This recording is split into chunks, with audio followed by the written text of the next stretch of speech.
punta tayo sa ating topic for tonight. Pag-usapan nga natin itong isa sa mga segments namin, dito sa, hindi ko alam kung saang segment na ba to eh. Pwede po naming ipasok ito siguro sa walang personalan na pag-uusapan lang.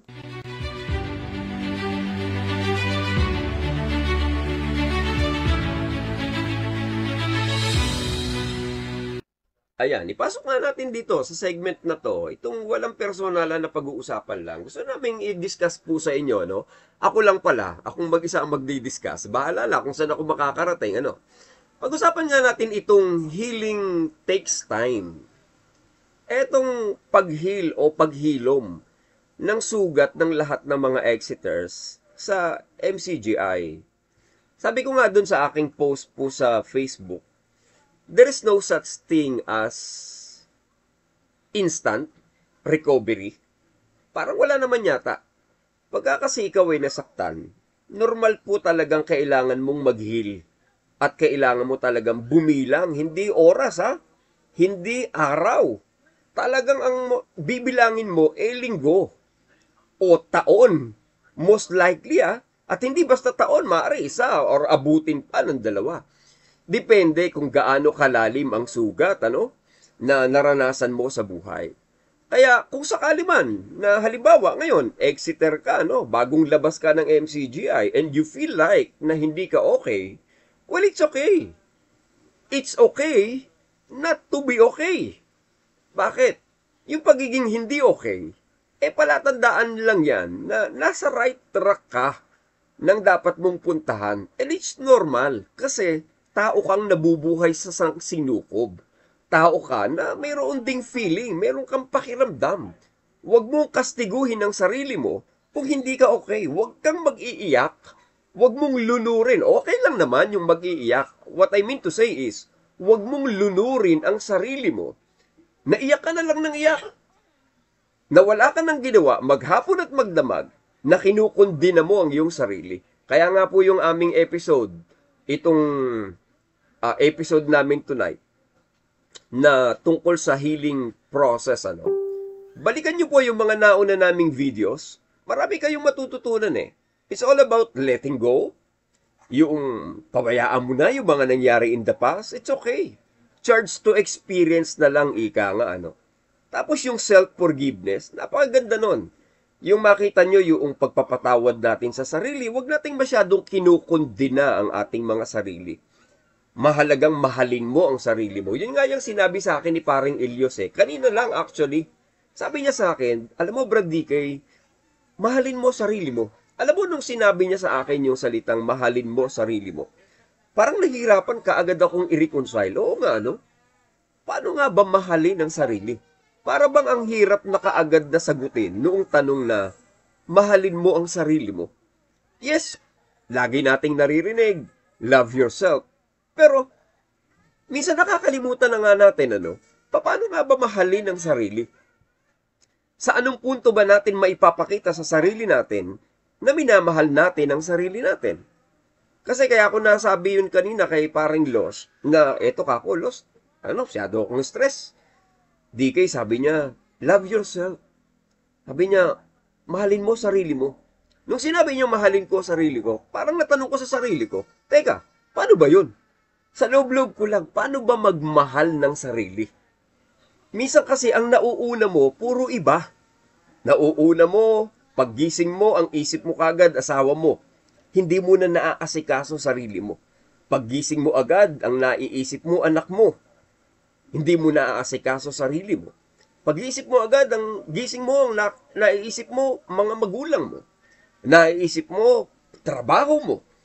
Na napapabayaan mo na pala ang sarili mo. Na pagkalilingon ka sa salamin, nakikita mo haba na pala ng bigote mo. Pagka tingin mo sa salamin, ang haba na pala ng balbas mo. Pero yun ay mga physical lang. Pero deep within you, naasikaso mo na ba sarili mo? Namahal mo na ba ang sarili mo? Nanlilibre ka. Nalibre mo na ba ang sarili mo? Napakaraming tanong kung paano natin sasagutin yung tanong na minahal mo na ba ang sarili mo. Kaya magandang pag-usapan ito. Dito tayo mag-focus. Alam nyo, ito magandang pinag-uusapan. Hindi ang mga pinag-uusapan sa social media, yung baho ni ganito, yung baho ni ganere, yung itsura ni ganito, yung itsura ni ganere. Hindi yun ang maganda. Kung mahaba ang hair mo, wala kaming pakialam ron. Kung mahaba ang bangs mo, ang kuko mo, maganda ang outfit mo, it doesn't matter.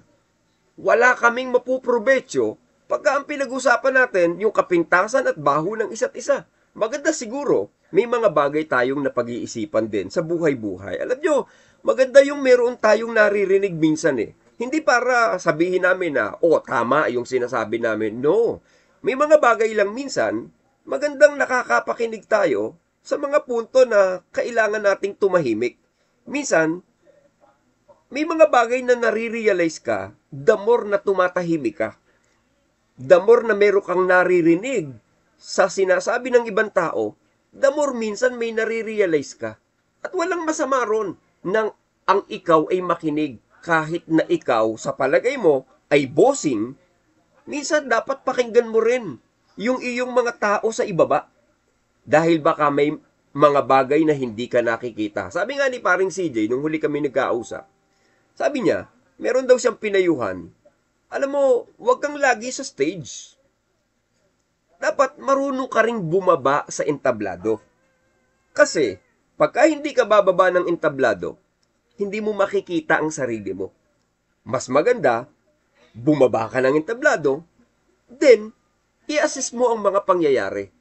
Tingnan mo ang paligid ng entablado, i-visualize mo kung nandun ka sa entablado para ma-realize mo kung gaano kalawak ang entablado, ma-realize mo kung meron ka bang shortcomings, meron ka bang mga pagkukulang, meron ka bang mga dapat na asikasuhin sa buhay.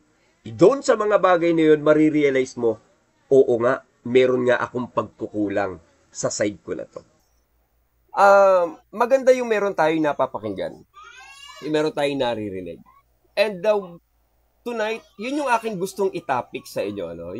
Yung tungkol sa pagiging sugatan na ikaw ay nakapag-heal na ba? Magandang pag-usapan to na baka kasi sa sarili mo, napapaisip ka eh. Teka lang, okay na ba talaga ako? O baka hindi pa? Iniimbitahan namin ang inyong mga malalayang kaisipan. Natanong nyo na ba sa sarili nyo, okay na ba ako? Naka-move on na ba ako as an exiter? Ano sagot nyo sa sarili nyo? Kasi ako sasagot si Broccoli, palagay ko talagang move on na yan. Wala nang pakialam yan eh. Sa MCGI totally eh. Pero yung iba, naka-move on na ba kayo? Bakit parang sa sarili nyo, na itatanong mo, parang yung iba, move on na. Bakit parang ako hindi pa? Kaya kung yan ang nararamdaman mo ngayon, makinig ka. Please, listen. Because you're not alone. And let me say this, loud and clear. It's okay. Again, it is okay not to be okay. Hindi po yan bagay na karupukan. Hindi po yan kakulangan ng pananampalataya mo o ng faith. Kaya ka hindi okay dahil normal kang tao. Dahil pagiging bahagi ng isang normal na tao, yung ikaw ay dumadaan sa pagiging hindi okay. Okay? Kaya I'm inviting everyone to join me tonight. Dapat join us eh. Join me tonight. Dito po sa aming episode 6 ng The Next Chapter, A Journey Beyond MCGI. Maganda siguro, alamin muna natin, pag sinabi bang healing, pag sinabi bang paghilom, healing takes place, ika nga Pag sinabing, takes time rather, pag sinabing healing, lalo na galing ka sa isang high control group, hindi lang ito simpleng moving on eh. Para sa akin po na nung pinag-aaralan ko po itong topic na to, yung healing per se, hindi lang yung basta lumabas ka eh. Yung nag-move on ka na eh. Or yung naging okay ka na ulit eh. For me, hindi yun ang kahulugan ng pagiging healed eh. Kasi healing is a process. And it is slow. Walang abrupt na healed ka kaagad. Non-linear process yan eh. Hindi isang straight na nag-start ka ngayon, kinabukasan, well, I'm okay. I'm good. No. Yung magiging buo ka na uli. No. Hindi yan isang proseso na sa isang iglap, physically, okay ka na kaagad. No. Healing is a slow process. Emotionally, bago ka makarecover, mentally, lalo na spiritually. Matagal na proseso yan, kapatid. Matagal na proseso yan, dita pa. At kadalasan, bago ka maging okay, kailangan mo munang aminin sa sarili mo ngayon na hindi ka pa okay. Maari, yung iba, excuse na dito. Maari, kaya na nilang sabihin, ano? Pero, nagbibigay muna kami sa inyo ng palaisipan. Maari, sabihin mo muna right now, baka kasi hindi ka pa nga talaga okay. Kaya lagi kang mayroong kurot na nararamdaman. Itong topic na to is na-generate ko po. Dahil meron akong kapatid na nakausap kanina. Actually, di ko nga nakausap pala. Dahil hindi kami nagkausap sa tawag. Tinatawagan ko dahil ramdam ko gusto niya ng kausap. Lang di niya po ako kinausap. Sabi niya, hindi niya kayang makipag-usap. Pero broken siya. Sa madaling istorya, ang baba ng moral niya. Parang ramdam ko kailangan niya ng makausap. Kaya sabi ko, siguro kung di kita makakausap, gawin ko na lang pong topic itong healing process na ito. Ano ba mga palatandaan na hindi ka pa fully healed? Eto, para dun sa kapatid. Siguro nandito ka. Maari hindi ka pa talaga fully healed. Because let's be honest, kahit sa palagay mo okay ka na, baka naman kasi hindi pa talaga. Ang isa sa palatandaan na mayroon ka pang healing na dapat mong maramdaman at maranasan. Pakiramdaman mo kung may guilt ka sa tuwing masaya ka. Yung parang may mali, ay, palatandaan niya na hindi ka pa talaga hilom. Hindi ka pa healed. Yung meron kang nararamdamang guilty conscience sa sarili mo pagka masaya ka. Halimbawa, ito, bibigyan ko kayo ng isang halimbawa. Payak lang na halimbawa. Halimbawa, yung iba nag-e-enjoy kumain ng Jollibee na eh. Diba? Pero ikaw, pagkakakain ka ng manok, lalo na sa Jollibee, na matagal mong pinagkait sa sarili mo, parang habang ninunguya mo, may boses sa ulo mo na nagsasabi, oh, ba't kumakain ka ng Jollibee? Halal yan. Bawal yan. Kahit yung Jollibee na kinakain mo, wala namang lason yun eh. Hindi naman bawal ng Diyos na kainin yun eh. Invento lang yun eh. Kasi alam mo sa research mo na hindi naman talaga yan inihandog or inihain sa mga ribulto o sa mga juice-juicean. At ang katunayan, yan na nga ang sinasabi ng Jollibee Food Corporation sa email ng ibang mga exiters na yung kanilang isineserve na Chicken Joy, hindi yan halal. Sila na mismo nagsasabi. Pero, narinig mo na kay Kuya Adel, narinig mo na sa resource person niya, na hindi halal yung Jollibee. Pero, nung kinakain mo yung Jollibee, meron kang guilty conscience. May umuusig sa puso mo at sa konsyensya. Teka, parang hindi yata tama to ah. Halal to eh. Mane, okay, fine. Absuelto ka na kay Jollibee. Kasi narinig mo na okay naman yung Jollibee eh. Pero, pagdating sa Kenny Rogers, teka lang, Kenny Rogers halal to eh. Oh, okay Jollibee, nakikita ko talagang hindi halal. Pero yung pagkain ng Muslim, kaya mo bang kainin yung pagkain ng Muslim na halal? Pagka hindi mo pa kaya sa sarili mo na kainin yung pagkain ng mga kapatid nating Muslim na halal, baka mayroong ka pang lason na natitira sa isang corner ng brain cell mo, kapatid. na mayroon ka pang genes na nalalabi dyan sa bahagi ng utak mo, maari hindi ka pa fully healed. Kasi, hindi naman hain sa Diyos-Diyusan yun. Galing lang sa imbento ng aral ng ating dating religion. Pero, ang nararamdaman mo, masaya ka sana sa pagkain nun, kaya lang may umuusig sa'yo. Ayan, bahagi yan ng kulto. Tinuturuan ka kasi sa kulto na i-associate yung kaligayahan sa kasalanan o sa rebellion.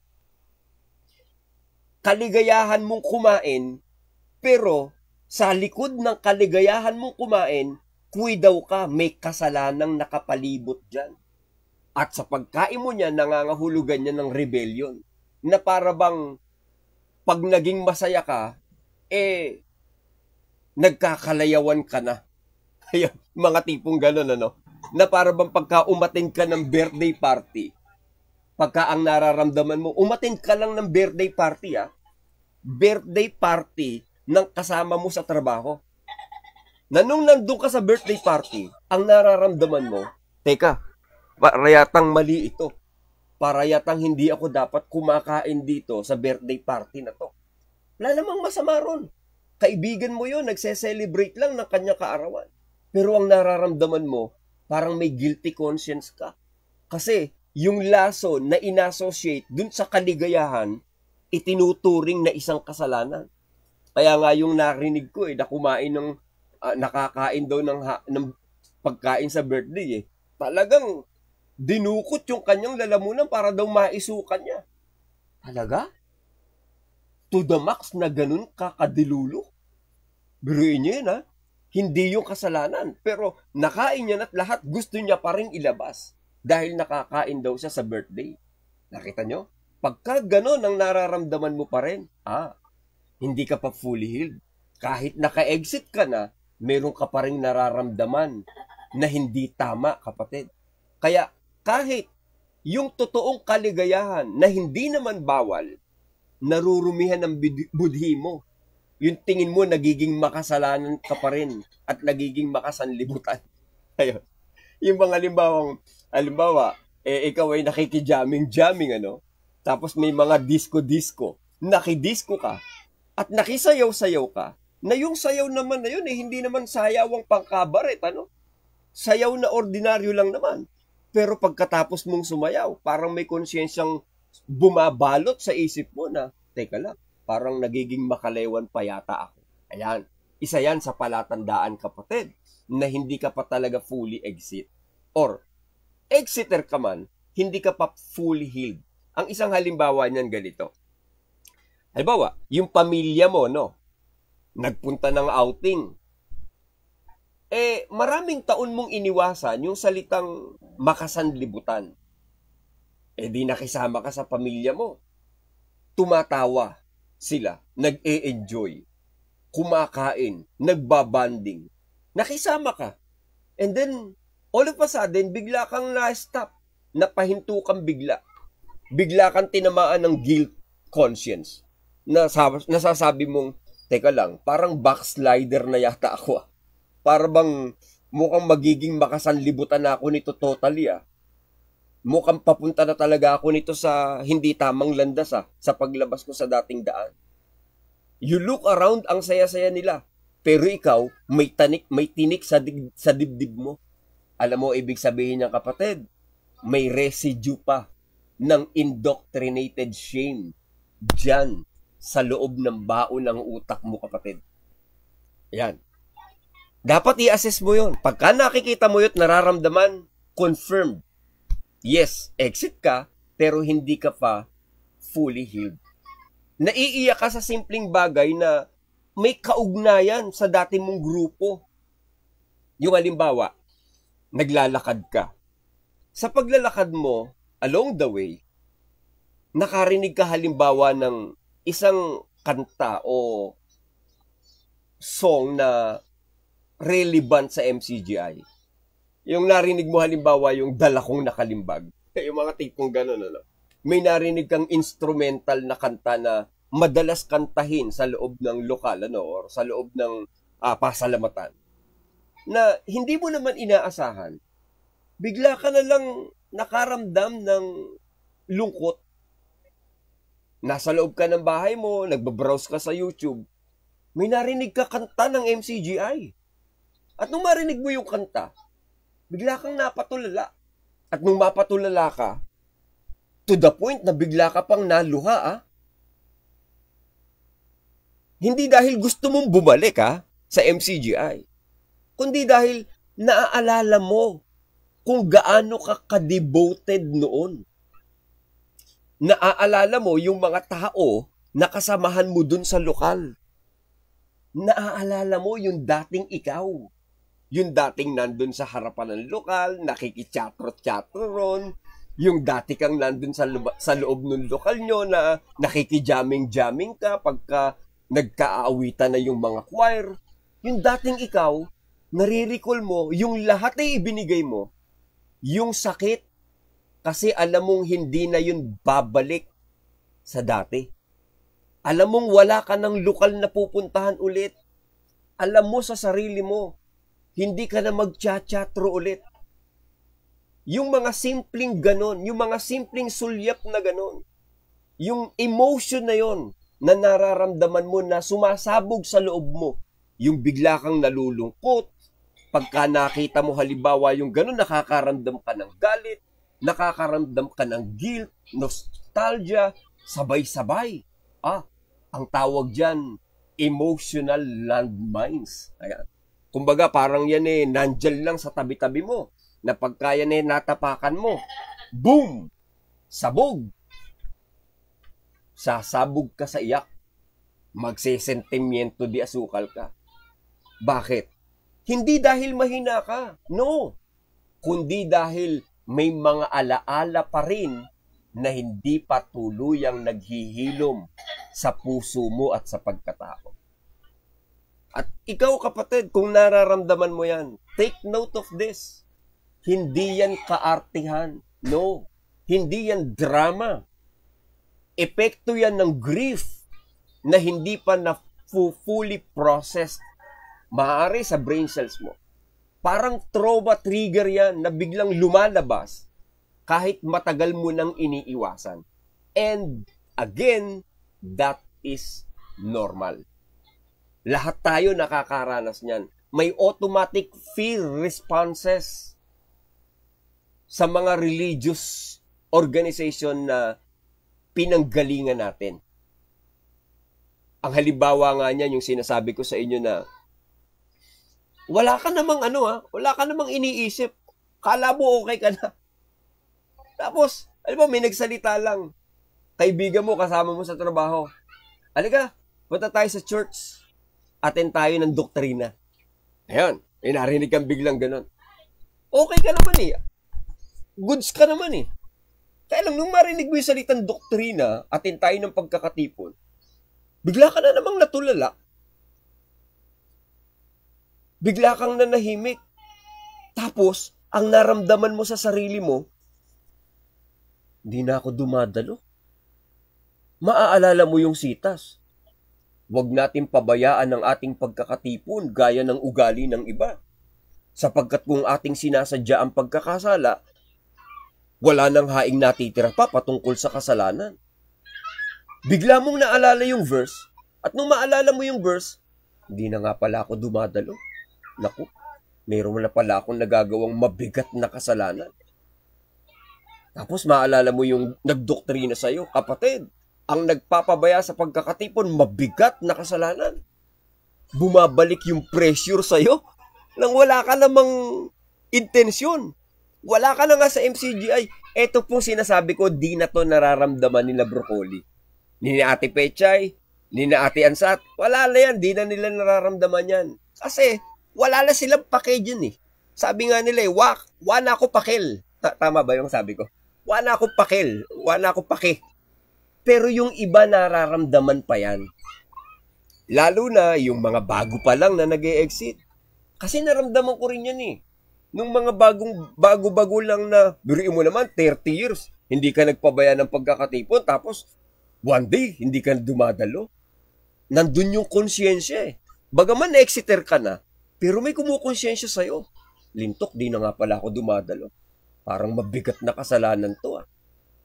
Pagka may naririnig kang hindi pagdalo ng pagkakatipon, meron kang naaalala. Ang tawag dyan, conditioned fear response. Yan yung klase ng psychological reaction ng utak mo na natututo kang matakot sa isang bagay na dati namang neutral o normal lang. Na kung mo ina-associate nila sa mga negative experiences mo, na i-relate mo sa sarili mo na, halimbawa, may nakita ka, parang yung nakita ko kanina, baboy at saka aso, nagkakagatan. Ewan ko kung nakita niyo yung feed na yun, ano? Meron akong nakitang feed eh. Baboy, aso, nagkakagatan. Nung nakita ko yun, narealize ko, may sitas palang ganun. Nagbabalik na muli ang aso sa kanyang sariling suka at ang babaeng baboy sa paglulubalob sa pusali, yung baboy na nahugasan.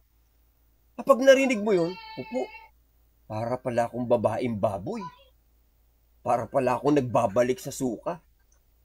Kaaway ako ng Diyos. Pagka nararamdaman mo yun sa sarili mo na narinig mo yung salitang kaaway ng Diyos, inilalapat mo sa sarili mo. Ibig sabihin no kapatid, na i-associate mo pa rin ang sarili mo na mayroong ka pa rin talagang kailangang malagpasan. Hindi ka takot, kapatid, dun sa salita mismo. Nagbabalik sa suka, hindi ka takot dun. Pero dahil paulit-ulit na ginagamit yung salitang bumalik kayo sa suka, mga exeter, natatakot ka ngayon sa sitwasyon mo. Yung utak mo, natatakot sa tuwing maririnig mo yung mga salitang mga babaeng baboy na nahugasan, mga bumalik sa suka, mga kaaway ng Diyos, mga taong napupuot sa pagkasakop. Ayan, ginamit kasi yan sa atin para tayo takutin, para tayo i-condemn, para tayo kontrolin. Kahit na ordinaryong salita, parang trauma trigger yan. Pag narinig mo, ayan, magkakaroon ka ng guilty conscience. Nasaksakan ka kasi ng moral injury. Yung bang pakiramdam mo, meron kang nilalabag na wala ka naman talagang kasalanan. Na para bang narinig mo lang sa kasama mo, dumalo ng pagkakatipon, parang ibinibilang mo sa sarili mo, meron akong mabigat na kasalanang nagagawa, hindi na ako dumadalo ng pagkakatipon. Ayun, nakigets nyo ba? Inire-relate mo ang sarili mo sa isang katotohanang hindi ka naman talaga nasa MCGI eh. Pero pag naririnig mo yung salitang doktrina, naririnig mo yung nagbabalik sa suka, ina-associate mo pa rin sa sarili mo. Kaya ang nangyayari, naaapektuhan ka pa rin, kapatid. Kaya nangyayari, nasasaktan ka. Ayan. Minsan, pinipilit mong ngumiti, pero sa loob mo, meron ka pa rin talagang dala-dala. Kinumusta ka halimbawa ng kapatid, nagkasalubong kayo sa mall o sa labas. Kapatid, kumusta ka na? Well, ang sagot mo lang, simple. Ang sagot mo lang, okay naman po ako. Tapos, umalis ka na papalayo. Pero, hindi ka komportable dun sa sagot mo. Umalis ka papalayo na meron kang dala-dala na baon sa isip mo at sa puso mo. Napapaisip ka kung totoo ba yung sinabi mo. O kung mas sinabi mo na lang na hindi ako okay. Pero, kailangan mong sabihin na okay ka lang. Bakit? Kasi ayaw mo minsan na ikaw mabash pa or atakihin pa o husgahan ka pa. Ayan. So, ang ginagawa mo, iminamask mo ang sarili mo. Kumbaga, tinatakpan mo ang sarili mo nang hindi tunay na ikaw. And that is very normal.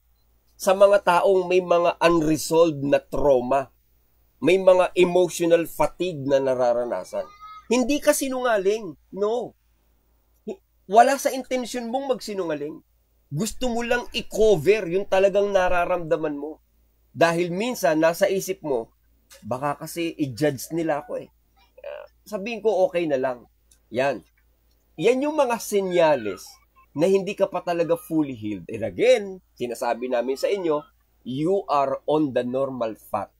Okay lang yan, kapatid. Nothing to worry about. Ngayon, balik ako dun sa aking topic.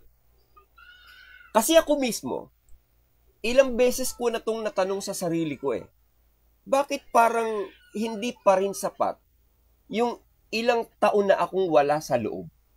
Parang hindi pa rin ako komportable. Talaga bang fully healed na ako? Yes, masasabi ko exiter na talaga ako. Pero naghilom na ba yung sugat na naramdaman ko paglabas ko ng MCGI? Mari tanong nyo rin sa sarili nyo, i-assess nyo. Kaya ginigiyal po namin kayo sa episode na to sa isang makabuluhang pag-uusap. Tanong mo sa sarili mo, healed ka na ba? Naghilom na ba yung sugat na yan na nararamdaman mo? Kung hindi pa, okay lang. Bakit? Kasi hindi naman po paligsahan ang healing process Healing is not a race. Hindi mo kailangang magmadali. Wala po tayong time limit. Wala pong finish line na pare-pareho tayo sa lahat na meron tayong kailangan maabot na finish line. No, wala pong ganon. Sa isang kulto, madalas tayong tinuruan na maging perfect. Sa isang religious organization, tinuturo sa ating maging productive, yung lagi tayong okay, lagi tayong nakangiti, lagi tayong masaya. Ganon ang tinuro sa atin Kaya, paglabas mo, minsan dala-dala mo yung mindset na yun Yung pagiging okay lagi. Kaya pag-exit mo, dala mo yung mindset.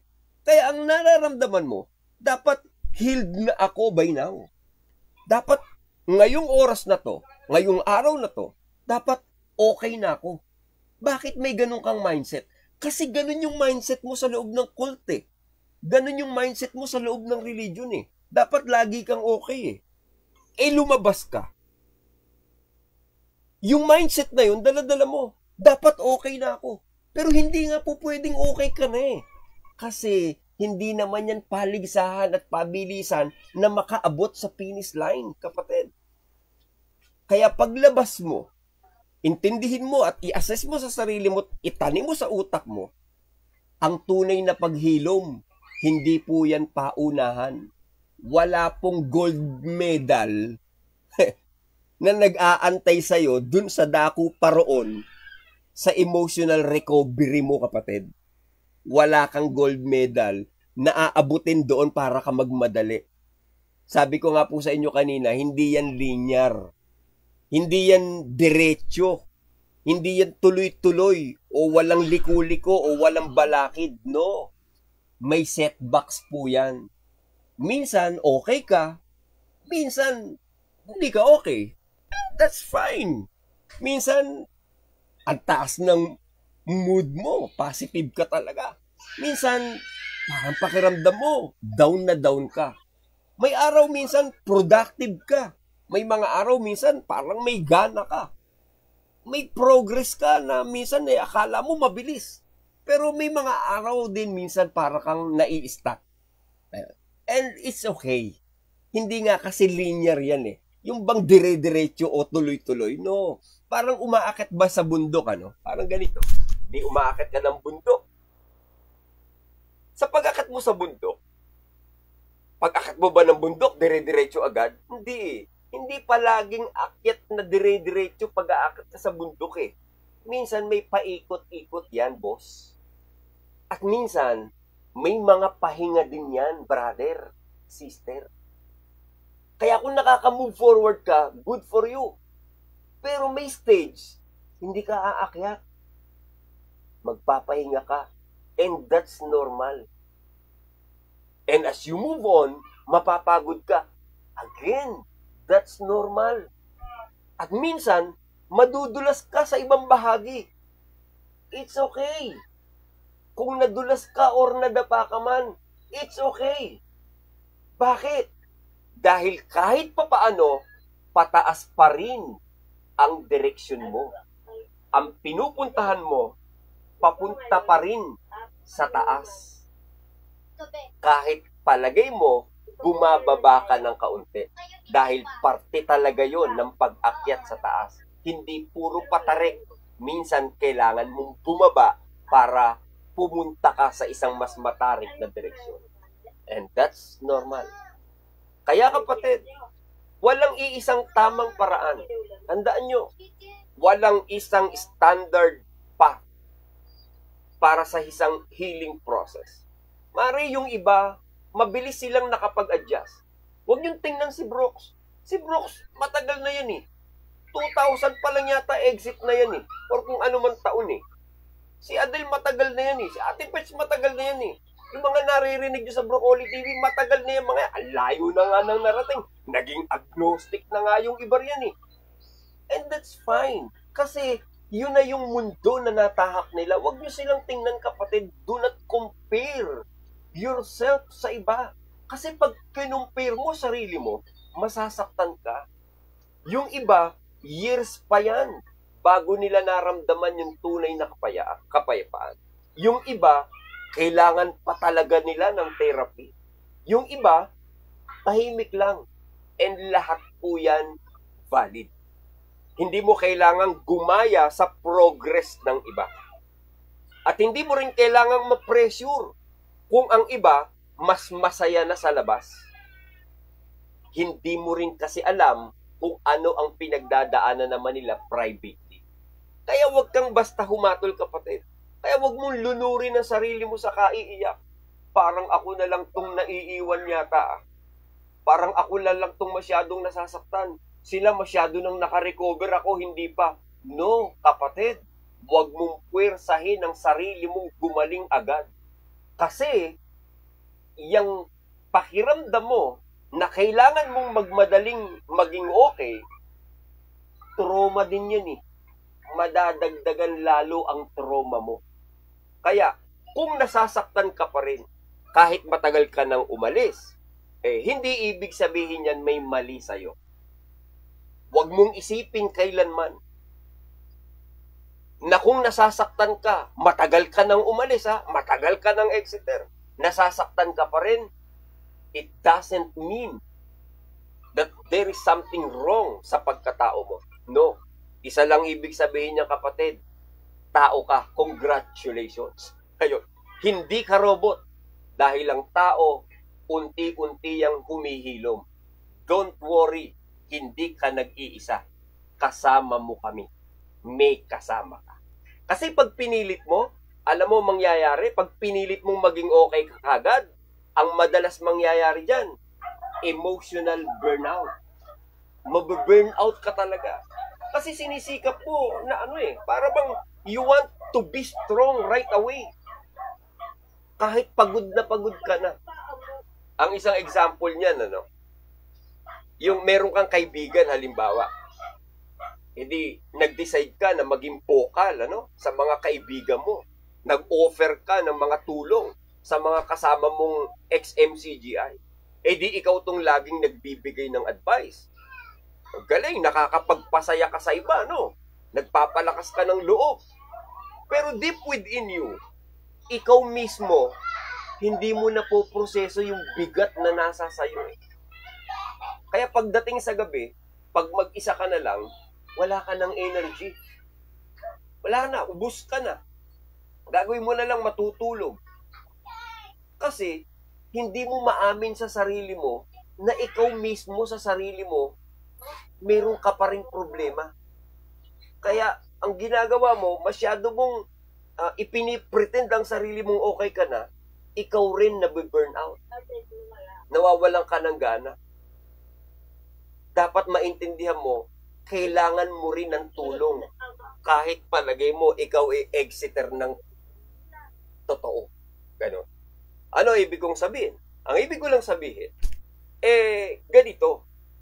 Ang ibig ko bagang sabihin, intindihin mo kapatid na hindi lahat ng pagkakataon kailangan mong maging okay.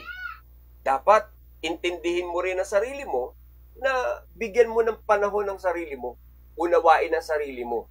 At dahil ako lang mag-isa, magbe-break lang ako. para wag naman akong ma-burnout dahil meron lang akong gagawin. Saguli na eh. Ganun ang ibig kong sabihin. Na para bang halimbawa, para ka lang, fire extinguisher. Na lahat ng may apoy, ang ginagawa mo, pilit mong inaapula. But you have to realize that you yourself, ikaw mismo sa sarili mo, dapat tanggapin mo sa sarili mo, kailangan mo rin ng tulong. Gaya namin, halimbawa, hindi kami nagsasalita sa inyo, okay na kami. No. Kailangan may magpalakas din ng aming loob. At least kami, naka-move forward na kahit papaano ng kaunti. Pero ikaw kapatid, kung sakali man, nakakapagpayo ka sa iba, wag mong masyadong i-stress ang sarili mo. Wag kang mag-pretend na kayang-kaya mo na. Wag mong puwersahin ang sarili mo na maghilom ka agad. Wag mong pekein ang sarili mo. Wag.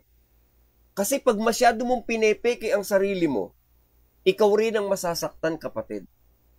Ikaw rin ang mauubos. Intindihin mo muna ang sarili mo. Yes, alam ko yung kalagayan at nararamdaman ng tumutulong sa Exeter. Pero bantayan mong sarili mo.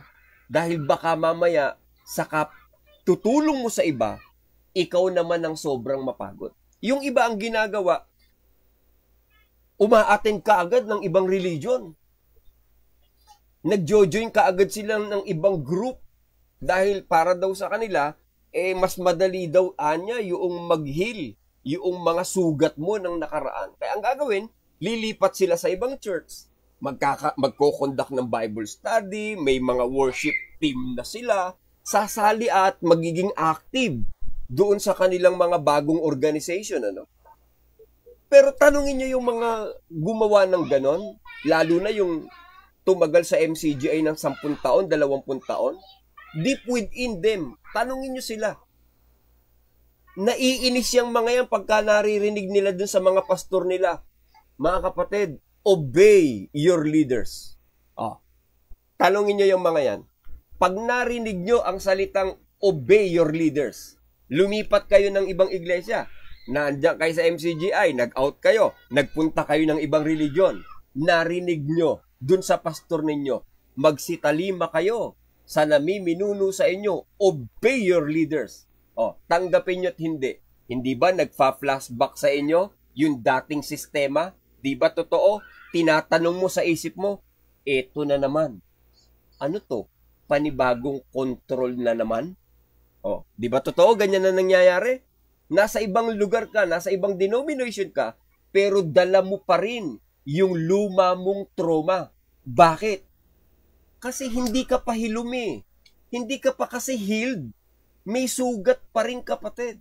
Kaya pagka ang ginawa mo, punta ka kagad ng ibang religion, walang mangyayari sa'yo. Bakit? Lahat ng maririnig mo ron, magpa-flashback lang sa'yo. Ito na naman ang panibagong kulto at panluloko. Kaya ngayon naririnig nyo kay na Brooks minsan nakulto ka na nga, magpapakulto ka na naman, di ba? Somehow, mayroon tama dun Bakit? Galing ka na nga sa religious trauma. Alam mo nga na ngang nakulto ka. Ang nangyari, naghanap ka kaagad ng religious denomination mo. Hindi ka pa nga nakaka-move on. Eto ka na naman. Huwag mong i-bypass, kapatid. Huwag mong iwasan. Yang masakit na emosyon na yan, yang trauma na yan, huwag mong i-bypass yan, kapatid. Hindi ko sinasabing masama ang maghanap po ng spiritual home. Hindi masama yon. Pero, kung hindi mo muna hinaharap yung sugat mo right now, baka ang bagong mong healing maging rebound lang. Parang ganito lang yan Halimbawa, di may sugat ka sa tuhod. Halimbawa, okay yung tuhod mo, biglang nagkasugat. Ayun. Di nagkaroon ka ng religious trauma, kumbaga. Pinaparallel ko lang para mas madaling maintindihan. Ang ginawa mo, yung sugat sa tuhod, tinapalan mo agad ng band-aid. Kasi gusto mo magmukhang okay. Mali ang sistema. Bakit? Kung may sugat ka sa tuhod, ang una mong gawin, linisin mo muna, brother. Linisin mo muna yung sugat mo sa tuhod. Eh, ang ginawa mo, di mo na muna nilinis. Tinapalan mo kagad ng band-aid kasi gusto mo magmukhang okay ka na. Well, kapatid, di tapak. Panandalian lang yan. Mukhang maayos, palagay mo. Pero, dahil may dumi dun sa loob, ang mangyayari niyan, mai-infection yan. At pag hinayaan mo yan, lalo lang yan lalala. Ganyan ang nangyayari. Kapag pumasok ka agad sa isang bagong religious group nang hindi ka pa ready. Dahil takot ka na mag-isa. Bagong exit ka pa lang, kapatid. Do not force yourself. Give yourself a break. Linisin mo yung sugat. Take your time to heal. Huwag kang mag-alala. Huwag ka munang mag-religion. Suggestion lang naman. Pero kung gusto nyo, di sige, go ahead. Huwag ka munang pumasok sa ibang sekta ng grupo. Bakit? Hindi pa naman maghuhukom bukas eh. Hindi pa darating si Kristo, papanalangin natin, huwag muna siyang bumalik. Huwag kang mag-alala, kapatid. May panahon pa para intindihin mo muna sarili mo. Ang totoong spiritual recovery, hindi tungkol sa paglipat mo sa ibang religion. It doesn't mean na kung lumipat ka sa ibang religion, recovered ka na spiritually. No. Ang spiritual recovery, yung pagharap mo sa sarili mo. And healing happens when you stop pretending that you're okay. You have to admit, you have to start admitting that you're still in the middle of healing process. Huwag mong piliting sabihin, okay ka na. No, don't ever tell that kung hindi ka pa talaga okay. Baka lang lalong lumala. Tanggalin mo muna yung mga dumi na nandyan sa sugat mo, kapatid. And it takes time bago yan mag-heal. Huwag mong isuppress, kapatid, yung nararamdaman mo. Halimbawa, nalulungkot ka. Yaan mong malungkot ka. It's all okay. Umiiyak ka. That's fine. Go ahead. Kung gusto mong mag-iiyak, okay lang yan. Kaya yung sinasabi ng ibang, huwag ka nang umiyak. Hindi. Okay lang yan umiyak. Yung pag-iyak, paraan yan. Para mailabas mo ang tunay mong nararamdaman. Totoo yan, kapatid. Magpakatotoo ka sa sarili mo. Huwag mong isurpress. Ano ba, nagkita kayo ng kaibigan mo, tapos sabi niya, oh, bakit parang tahimik ka? Bakit parang may problema ka? Ang sasagot mo wala, okay lang ako. Okay lang ako. Hindi ka nga okay eh. Kaibigan mo nga yung nagsasabi sa'yo eh. Parang di ka okay. Okay, I'm fine. No, I'm fine. I'm good. Di tapak, hindi ka nga okay eh. It's okay. Kasi kaibigan mo naman yan eh. Sasabihin mo sa kanya, okay ka. Pag uwi mo sa bahay, na pagka mag-isa ka na lang, bigla ka na lang iiyak. Sino ba yung nakausap ko? Ganun yung nasabi niya eh. Bigla na lang siyang, yung isa, oo. May nag-chat sa akin, di ko lang masabi pangalan tuloy na, di ko alam kung gusto niyang magpasabi. Nasabi niya, bigla na lang daw lumuluha yung mga, sa pisngi niya, yung mga luha niya, umiiyak. Ganun na nangyayari. Pinipigilan mo yung nararamdaman mo buong araw. Kaya minsan, bumubuga yung galit. Ang nangyayari, may maliit na bagay lang na dati mo lang na pinararaan, minsan maliit na bagay lang, nag-outburst ka kaagad. Bakit? Kasi sinusuppress mo kasi, kapatid eh. Ang tawag nila dyan, emotional suppression. Pag pinipigilan mong ilabas yung totoo mong nararamdaman na para lang magmukha kang matatag at pagmukha kang okay. In reality, hindi okay yan, kapatid. Gumagawa ka lang ng problema sa sarili mo. Para wag kang mawalan ng problema, ang gawin mo, kapatid, dapat bigyan mo ng panahon ng sarili mo. Bigyan mo ng pansin yung sarili mo. Sabihin mo sa sarili mo, ikaw naman. Yung bang dati ka ng pagod, bigyan mo ng panahon yung sarili mo, yung nararamdaman mo, i-feel mo. Kung malungkot ka, it's okay na maging malungkot. Huwag mong isuppress yun, kapatid. Kasi hindi healthy na yung emotional suppression is magtagal. Dahil pag lumala yung stress, pag lumala yung anxiety, maaari, mauwi pa yan sa depression. Kaya hindi ka magiging malakas kapag tinatago mo yung sakit, pabayaan mo yung sakit na makita ng iba.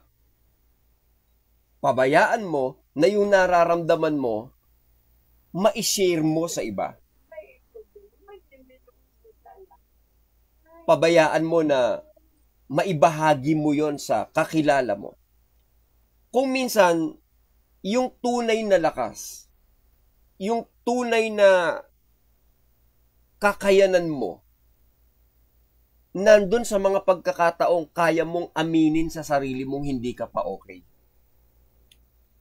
Sa pag-amin mo na yon, doon magsisimula ang tunay na paghilom ng sugat. Ang tunay na healing process. Pag kaya mo nang matanggap sa sarili mo. Pero, as long as idinidinay mo yon, delikado yan, kapatid. Kasi kapag tinatakasan mo ang tunay na healing process, Sound check, test mic, 1, 2. Pagkat tinatakasan mo, iya ang tunay na healing process, o pwedeng lumalayan eh. Ang mangyayari dyan, magiging sanhi pa yan ng deeper emotional struggles mo. Kaya pagka kailangan mong umiyak, again, ang sinasabi po namin, just go ahead. Iiyak mo lang, kapatid. Wala kang dapat ikahiya. And do not delay yung grief na nararamdaman mo. Ate Grace, okay na ba yung audio? Sa mga nakikinig, pa-check naman kung okay na po yung audio sa streaming. Huwag mong i-delay yan, kapatid. Ibig sabihin, harapin mo agad yung sakit. Huwag mong itatago. Huwag mong ipagpapabukas. Huwag mong papalitan ng good vibes kung hindi ka pa naman talagang totoo sa puso mo na okay ka na. Ayon. Kasi the more na yan ay isinusuppress mo, pinatatagal mo yung grief na yan, kapatid, po pwedeng mag-manifest yan sa ibang dimension. Maaari, dapat sanang mag-healed ka na, ang nangyayari, nagkakaroon ka lalo ng anxiety. Nagkakaroon ka ng sudden outburst. Nagkakaroon ka ng lalo na depression.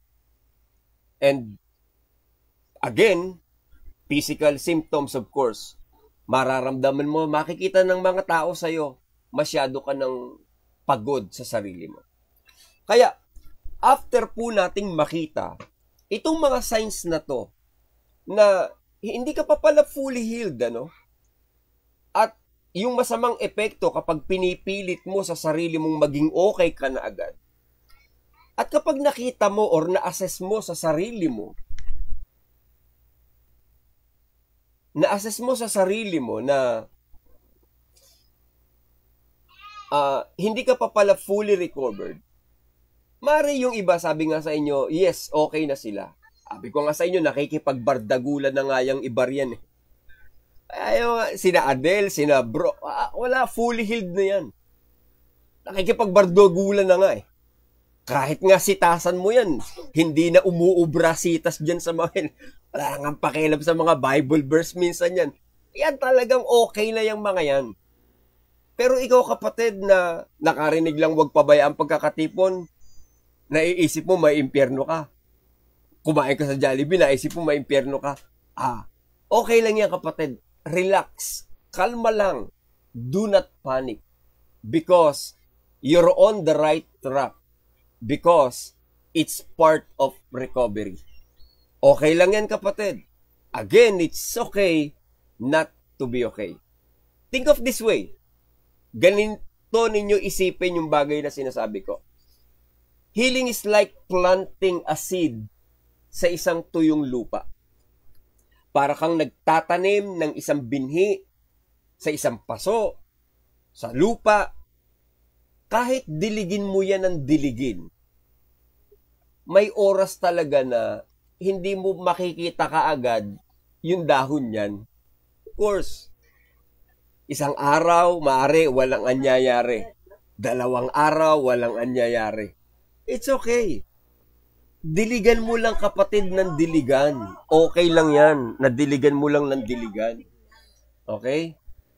Kasi, the more na dinidiligan mo yan at inaalagaan yan at pinapaarawan yan, kung wala ka mang nakikita at the moment, the growth, dyan sa inaalagaan mong tanim,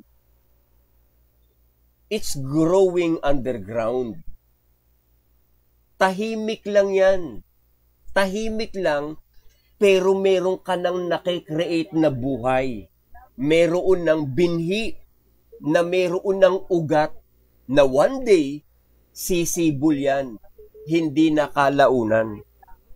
Isang araw makikita mo, ayan na, unti-unti nang nagkakaroon ng dahon. Nagkaroon na ng ugat, nakikita mo unti-unti nang dumadahon, unti-unti nang lumalaki, sa susunod niyan magkakaroon na yan ng sanga. At pag nagkaroon yan ng sanga, sa susunod niyan makikita mo yan mamumulaklak na. At pag namulaklak na, makikita mo yan magkakabunga na. Ganun lang po ang healing. Hindi yan right away. Okay lang, wala kang nakikitang progress ngayon, it's okay. Bakit? Meron ng binhi na nakatanim. Dahil sa pakikinig mo sa mga taong exiter na nauna sa'yo, may ugat na sisibol dyan, hindi kalaunan. So, kung ako ang tatanungin mo, ano magandang gawin sa mga ganitong sitwasyon na nandiyan ka sa ganyang kalagayan? Ito ang real talk lang ha. Payagan mo ang sarili mong masaktan. Let it flow, ika nga. Let it be. Hindi ka mahina, kapatid. Sister na nandyan sa Japan, sister na nandyan sa Hong Kong, hindi kayo mahina. No. You are just human. I-journal mo. Sa bawat araw ng buhay mo, hindi pa ako okay. I have to admit, yes, okay, nakakapag-enjoy na ako, pero there is something in me na hindi pa okay. Again, it's okay. Okay lang yon para ma-realize mo kung saan ka dapat na mag-move on, kapatid. I-surround mo ang sarili mo ng mga taong naka-get over na. Ayan, makinig ka sa mga taong nandyan, kakilala mo.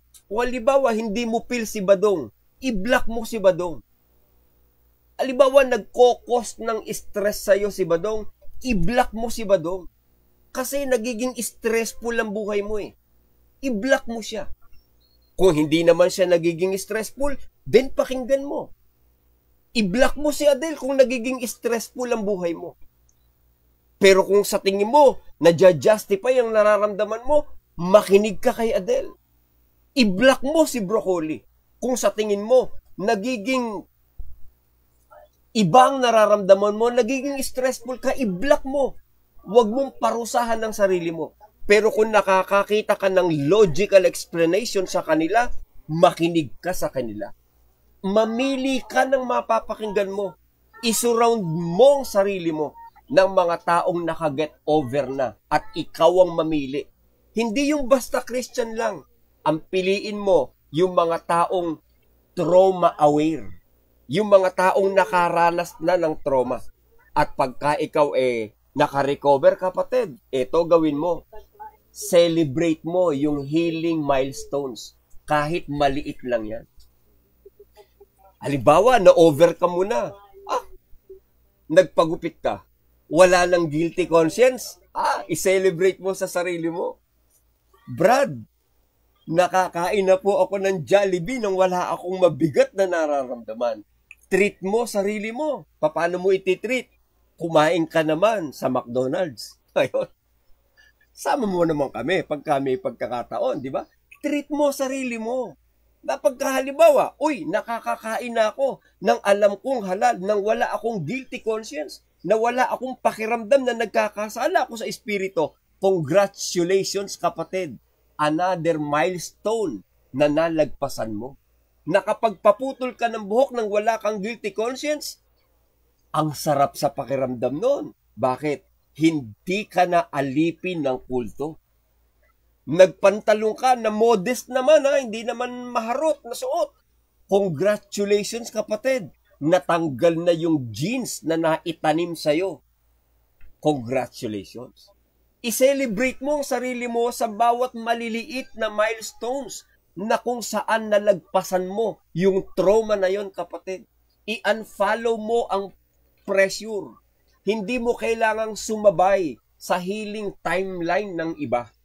No, take your time. Tandaan mo kapatid, walang trophy sa pinakamabilis na maghilom. Wala po.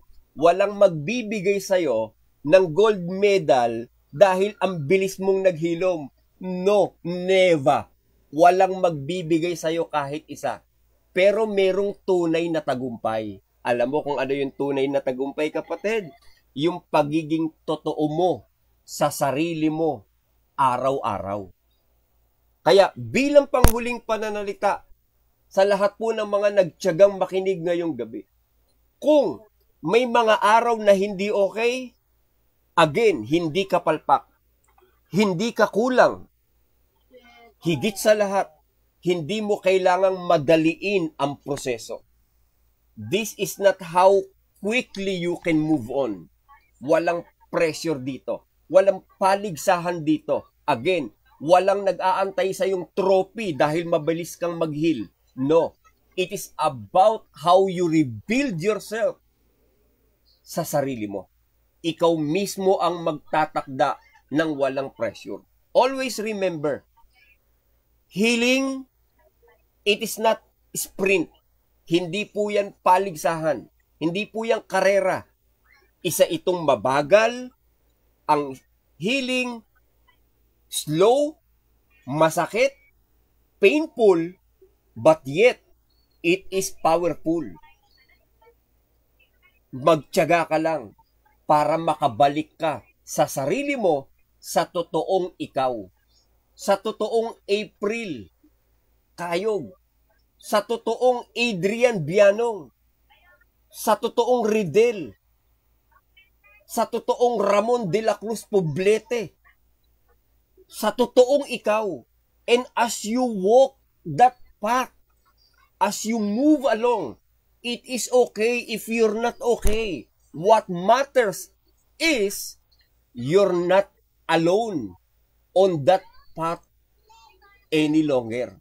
Nandito kami, kasama mo. Marami ka ng kasama. Gusto mong kausapin si Brad Willie, tawagan mo. Gusto mong kausapin si Brad Badong, tawagan mo.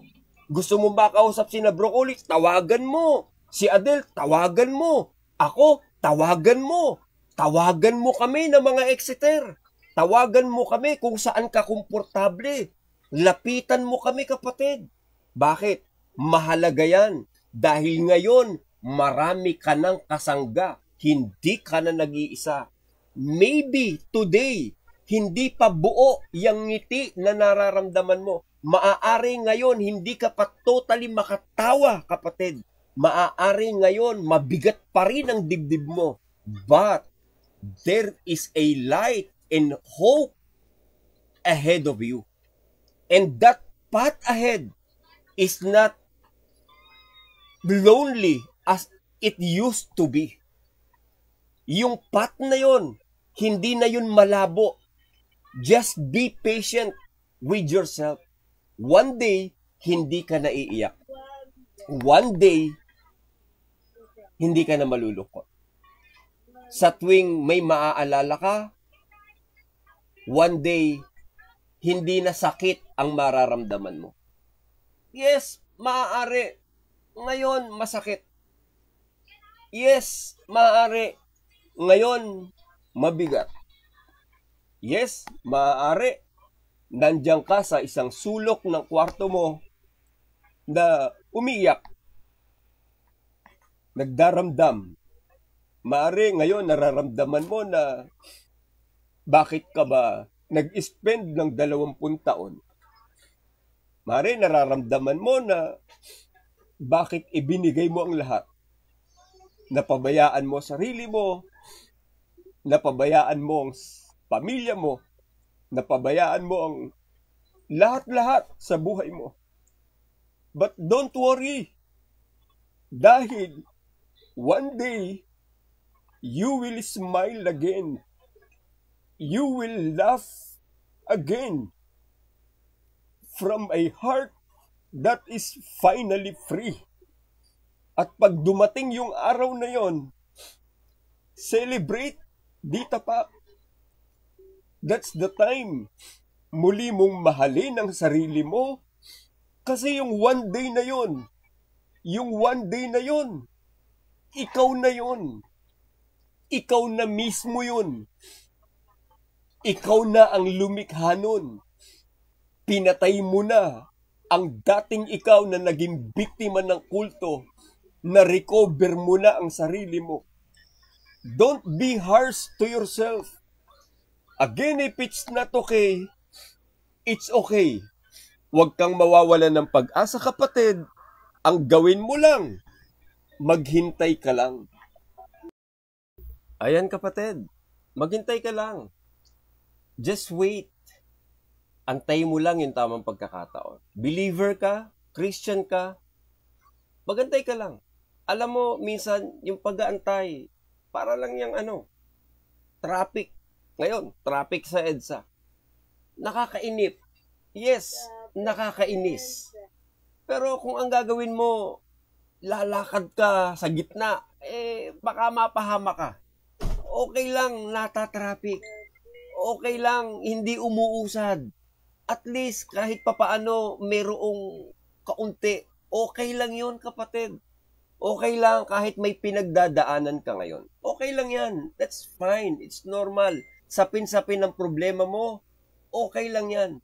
At least, nagmo-move forward ka kahit papaano. Kahit painot-inot, kapatid. Okay lang yan. At don't worry, maghintay ka lang.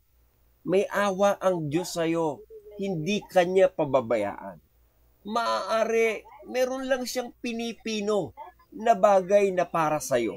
Sa lahat ng mga Christian, sa lahat ng mga believer, tandaan nyo, hindi porket delayed, denied na. Maaari, just saying, maaari, may inihahandang ribbon ng Diyos, para sa grand opening ng panibagong ikaw. Magandang gabi, ako po si Logix. Hindi po ako life coach, pero minsan, tagahawak lang po ng spotlight ng realidad ng buhay. Kita-kits sa susunod nating episode. Dito po, sa next chapter, A Life Beyond MCGI.